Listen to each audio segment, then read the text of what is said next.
Update po tayo sa epekto ng oil spill sa Bataan sa kabuhayan po ng mga mangingisda, fish and seafood vendors. Kausapin po natin si Bureau of Fisheries and Aquatic Resources 3 Regional Director Wilfredo Cruz. Magandang umaga at welcome po sa Balitang Hali. Magandang umaga po, Ma'am Connie, at magandang umaga po sa mga tagapanood. Sir Wilfredo, ano ho ba ang latest na assessment po ninyo dun po sa effect ng nangyaring oil spill sa kabuhayan po ng ating mga mangingisda?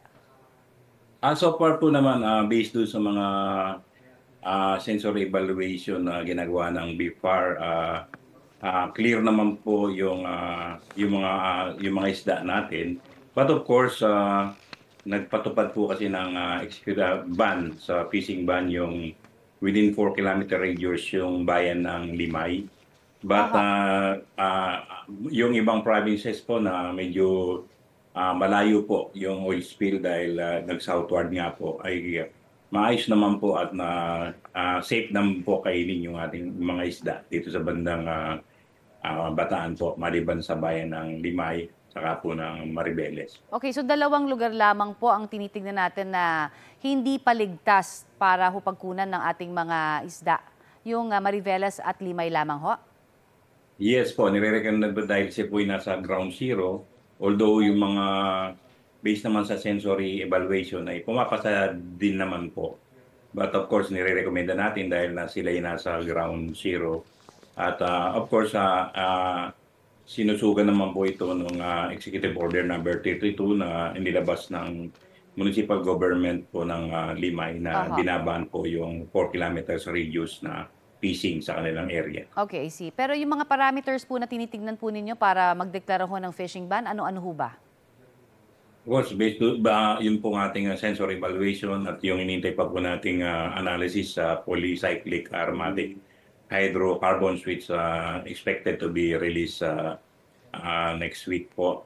But yun lamang po, aside from that, ang banning naman po ay nasa discretion na po ng local government units. Okay, pero ilang nagtitinda po ng seafood ang humihiling na sana ay makapaglabas na daw ng advisory sa mga lugar na apektado po ng oil spill para magabayan po yung mga mamimili. Ano po ba ang ating plano tungkol dyan?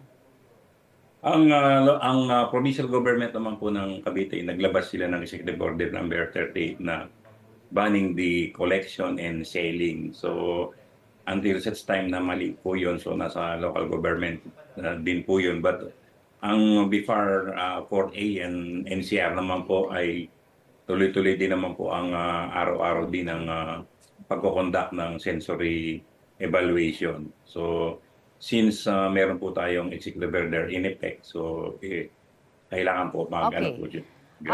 Sir, may mga dineklarin pong lugar na may red tide naman. Ano? Ito ho ilabas naman dun sa area po ng may oil spill, di ba? Po, ang red tide naman po ay lifted naman po yan, yung bayan ng Samar at saka nagkaroon lamang po ng konting traces nung I guess 3 weeks ago. But for the 3 days consecutive na po namin assessment o yung laboratory analysis ay hindi naman po siya tumama sa shellfish kaya nalit po siya agad. So wala po tayong shellfish bulletin sa Manila Bay.